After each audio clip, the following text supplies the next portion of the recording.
28 weeks pregnant, get a phone call saying, we picked up something on the ultrasound and your child has spina bifida, and all I heard was fluid on the brain, hole in his spine, never walk, and just threw myself on the bed crying, honestly.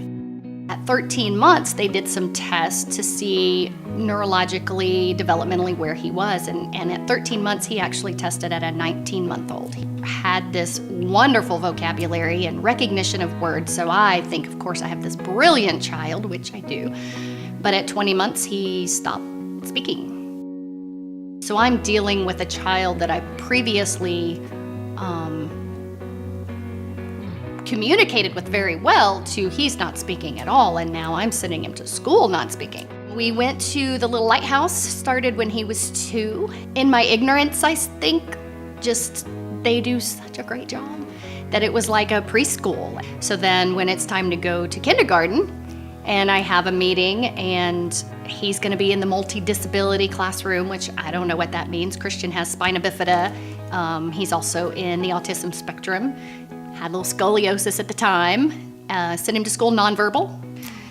So he ended up in a classroom where he was pushing his wheelchair forward and backwards, and forward and backwards. And I would peek in on him, join the PTA so that I had access to him, and didn't really understand what was going on. Wasn't what I expected, but of course I didn't know. I just assumed that they did their job. I went to a resource thing at the Little Lighthouse right before we graduated and had picked up a bunch of literature and went through and called Cheryl and Walton at TARC and met with her, and she's like, no. Christian was in the early days of his elementary school, and she was very scared. Sometimes they've gone to pre-K, sometimes they've not gone. So it may be the first experience that they've had with the public school, and they don't know what to expect, and they're really afraid to let their child go. And when children have some communication issues, they can't really come home and tell their parent what happened that day. So she was really concerned about that and wanted to know how she could really keep track of what was going on and know, even though he might not be able to tell her. So I set up another meeting with the school, and she went with me to the IEP meeting. So now I have someone who knows what is supposed to happen, and we're sitting across from the school and developed this education plan for Christian and what he can do and what he can't do, and certainly was more capable than pushing his wheelchair forward and backward and coloring. She gave me how to separate how I feel and what I want from what's appropriate. It's hard, and it's emotionally exhausting. You're just angry all the time.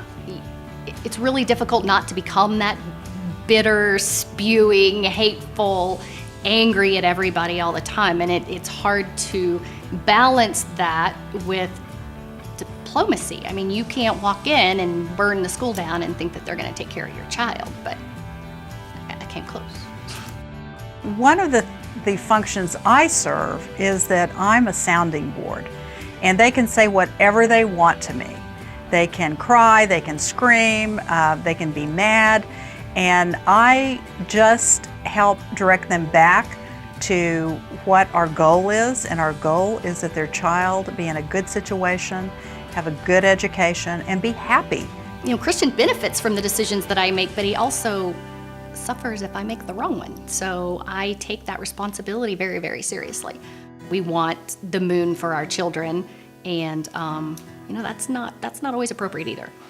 So knowing the district didn't really have a high school set up for Christian and what he needed, we moved, and it's been incredible. His English teacher, his freshman year, gave all of the kids an assignment to describe themselves and explain.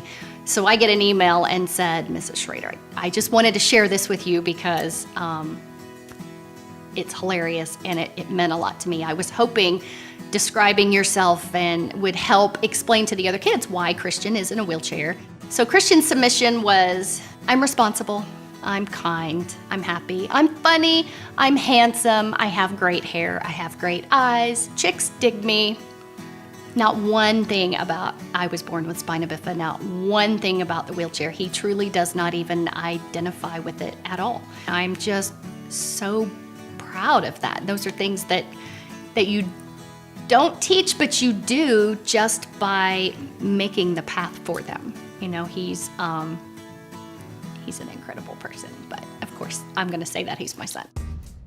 So, you got invited to have dinner with who? Football players. Are you serious? Yeah. Tell me about that. They bring me up on stage. What happens then? He said, I love Selena Gomez. How'd you feel about that?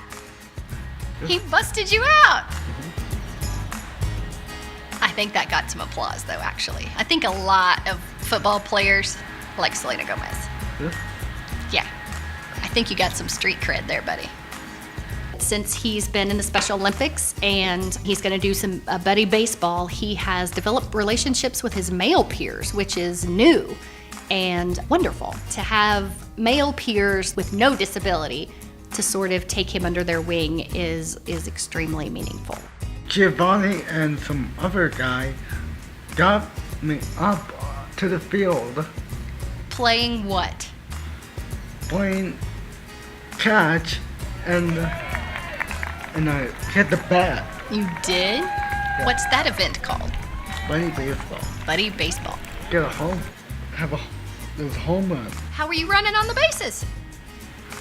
Giovanni or Brett was pushing me. They pushed you around the bases? Yeah. And you scored? How did you feel here in the stands, the crowd go crazy when you hit the ball and ran through the bases? You loved it? It was pretty special, wasn't it?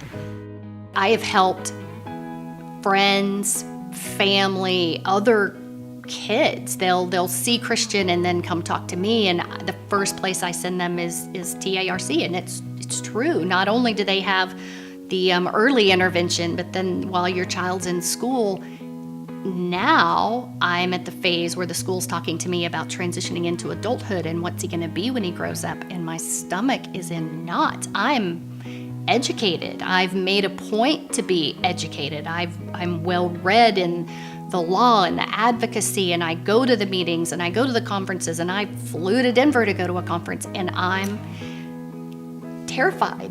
He's had 24 surgeries. I've seen him at his most vulnerable, and I've seen him at his strongest and his most confident, and it's hard to forget that vulnerable person.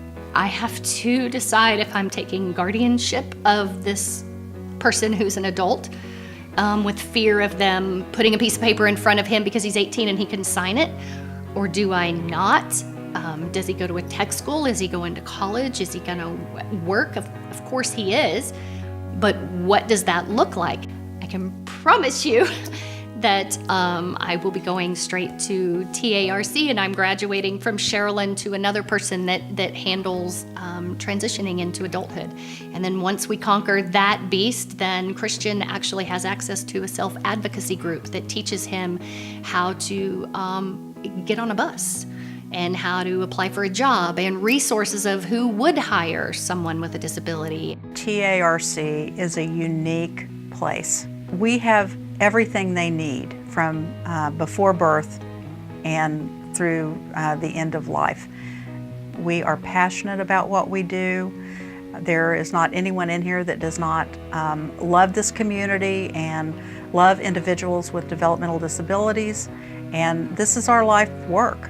Cheryl had been incredible to me, for me, but truly gave me the tools, and I still had to use them. I'll see her and just give her the biggest hug, and she's like, there's that crazy woman again. But I feel like I owe her my life, my son's life. I look at him and I'm just from afar so proud of him.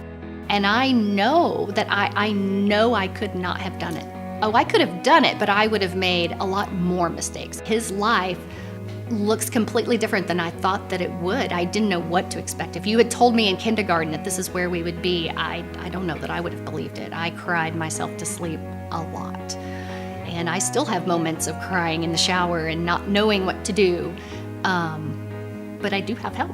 I really, really do. And I am grateful, so grateful that he's not only survived elementary school and middle school and now we're in high school, but I truly have an organization that I can trust with Christian's adult life as well.